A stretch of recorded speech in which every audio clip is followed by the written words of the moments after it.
Good evening, everyone. And welcome to the Jacket Pride Update. I'm Hannah Grace. And I'm Thomas Alsitz. Last Sunday, CHS athletes met in the auditorium for the annual athletics banquet. Corner High School's Coach Hull presented a powerful speech reiterating Dr. Truett's motive, commit to the sea.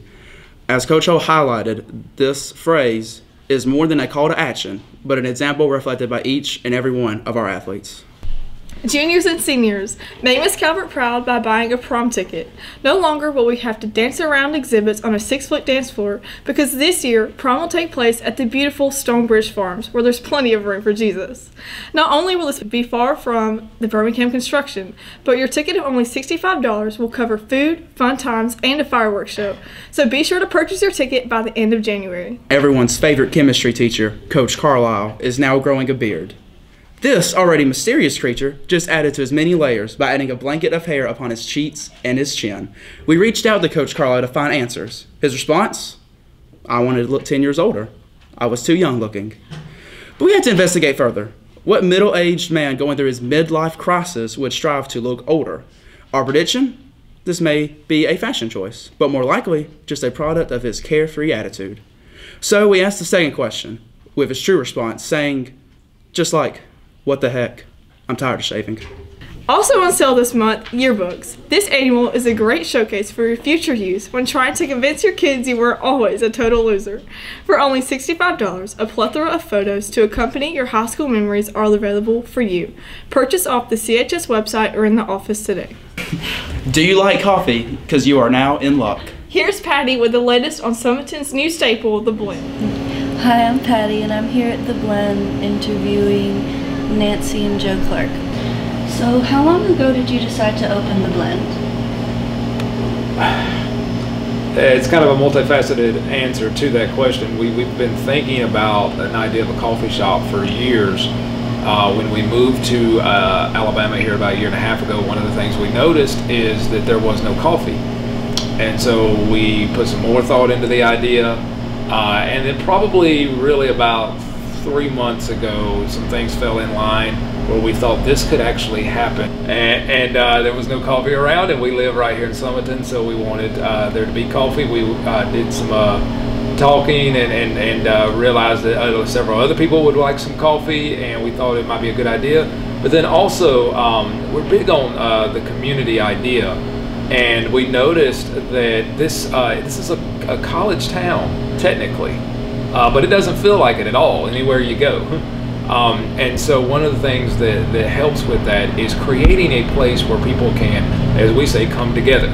That's kind of our catchphrase. And so that's what we wanted to do was, well, we tell people here that we sell coffee and culture, which what we mean by that is we're dedicated to making really good coffee and creating a place where you can come and be and come together and blend together. The blend is about coffee and about people and culture. No matter where you're from, you can kind of come together over a cup of coffee and talk about some things and find out what all we have in common. and we're a family. We have a young daughter, so having a place that we could gather as a family. There's not a lot of places to do that here. You have to drive 20 minutes to Jasper to do that. So to be able to have a place where families can come and gather, as well as friends and study buddies and things like that. And we're looking forward to being able to, like you said, enhance the atmosphere. We'd like to have a really cool outdoor patio space where people can gather when it gets warmer outside and do some live music and things like that. And just enhance that atmosphere, that the experience of being in a coffee shop. I know we were speaking before the interview, and one of the things that we pride ourselves on being able to create here is that homey feel. So we want everybody who comes in the door to feel like they're at home.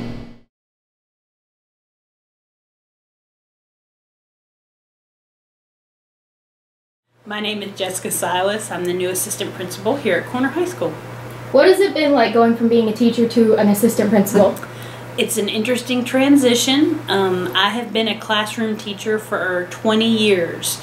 So this is a whole new mind frame, a new way to think about things.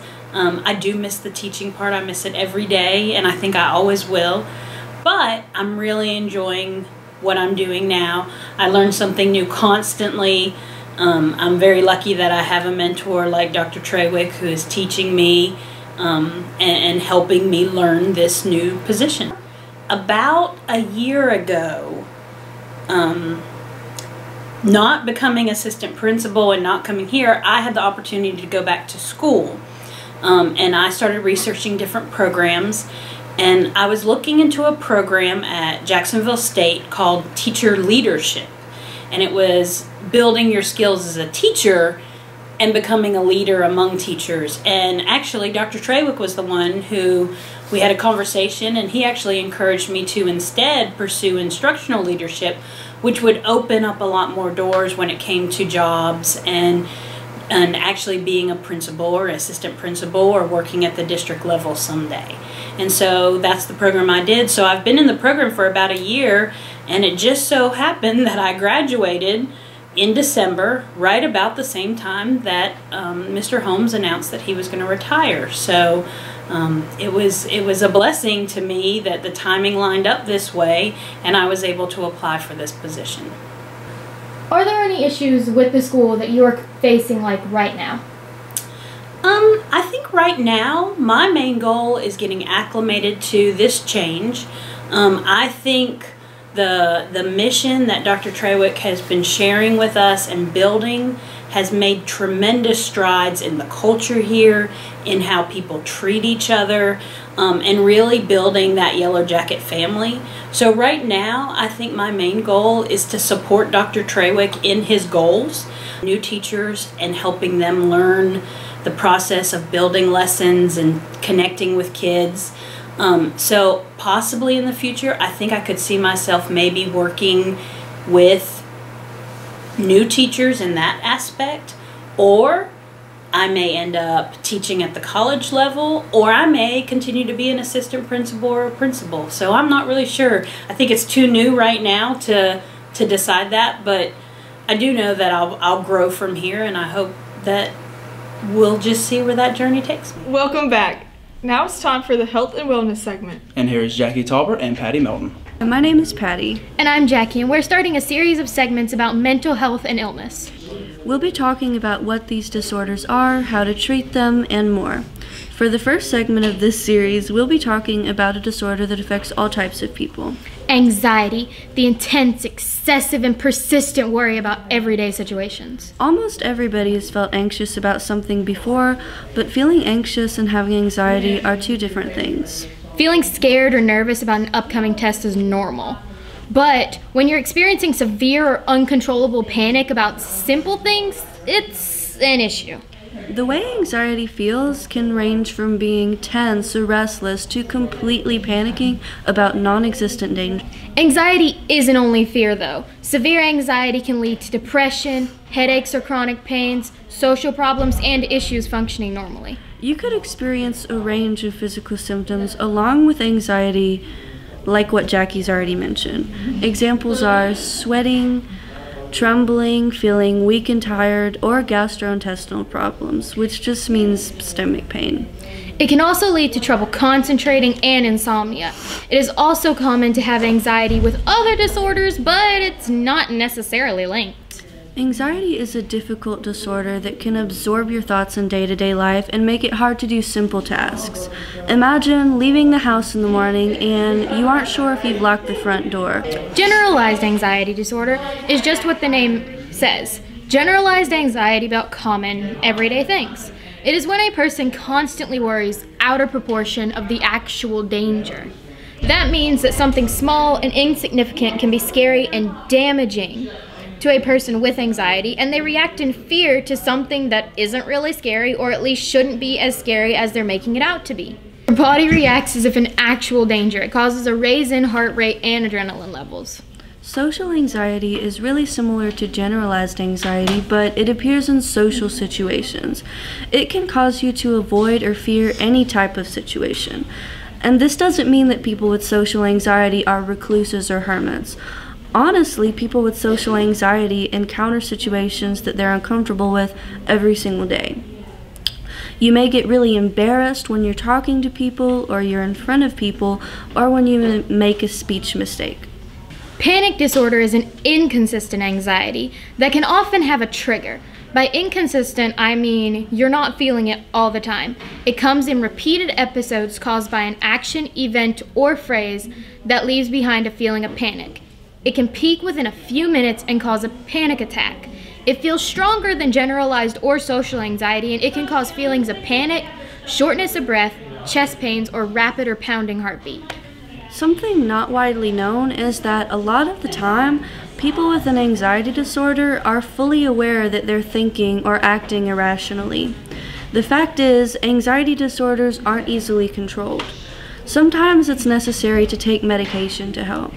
Anxiety isn't laziness or craziness or making a big deal of things, it's a real issue, and mental health needs to be perceived and treated the same way as physical health. Anxiety can be caused by a number of things. A few common causes are trauma, stress due to illness, stress buildup, other mental health disorders, blood relatives with anxiety disorders, or drugs or alcohol.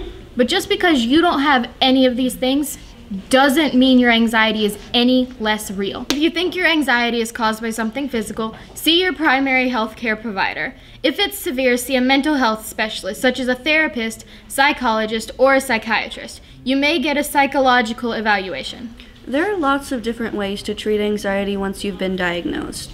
You don't have to take medication for anxiety if you don't feel it would help or if you don't want to. Lifestyle can also affect anxiety. Making a few changes can make things better. For example, keeping physically active, avoiding drugs or alcohol, no smoking, cutting your caffeine intake to make sleeping a priority, and eating healthy can make a world of difference. Whether you choose to go with therapy or medicine or even both, you need coping strategies.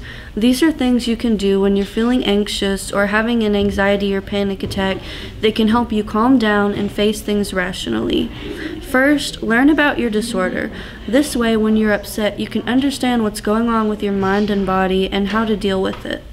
You also need to stick to your treatment plan. Your treatment plan is what you do when you start panicking to calm down. And if you go off course, obviously things will escalate. A good idea is to do things that get your mind off of the anxiety you're feeling. Pick activities that draw your attention. For example, read a book, keep a journal, sing or draw or write. You can even make food or crafts. A great strategy is to spend time with family and friends or just talk with them about what's going on. See you next time, and until then, stay as happy and healthy as you can.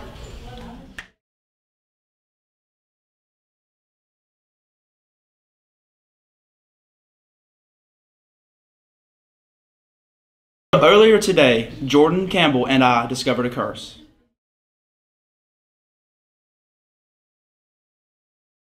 January 7th, another victim fell to the Drake curse. Welcome, Alabama football. Under Nick Saban, Alabama has won 5 national championships, and they have been the dominant force of college football.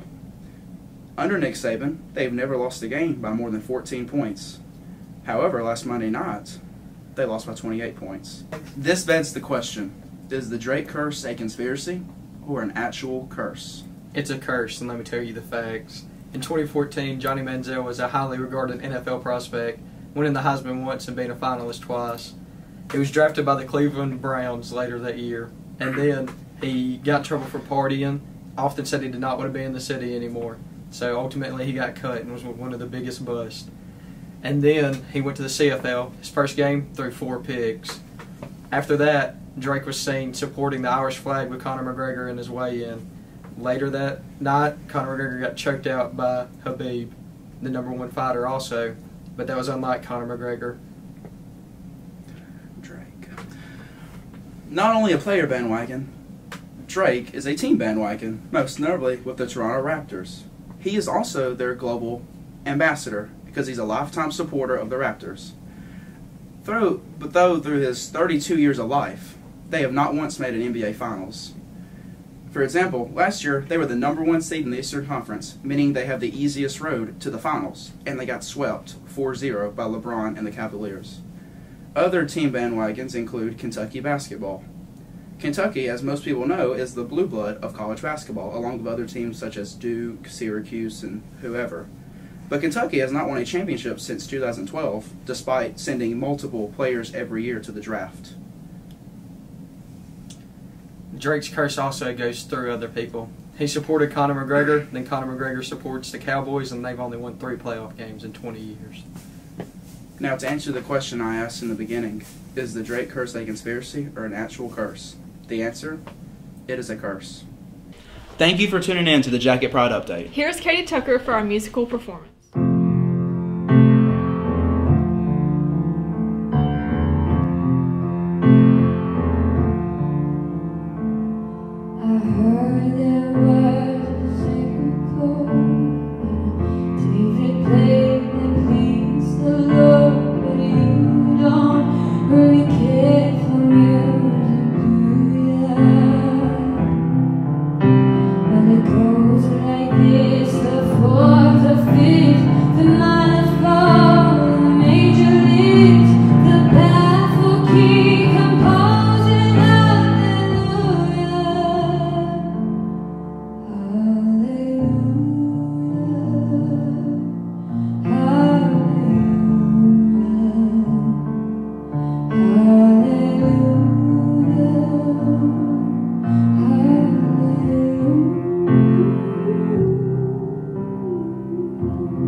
This room and I walk this floor.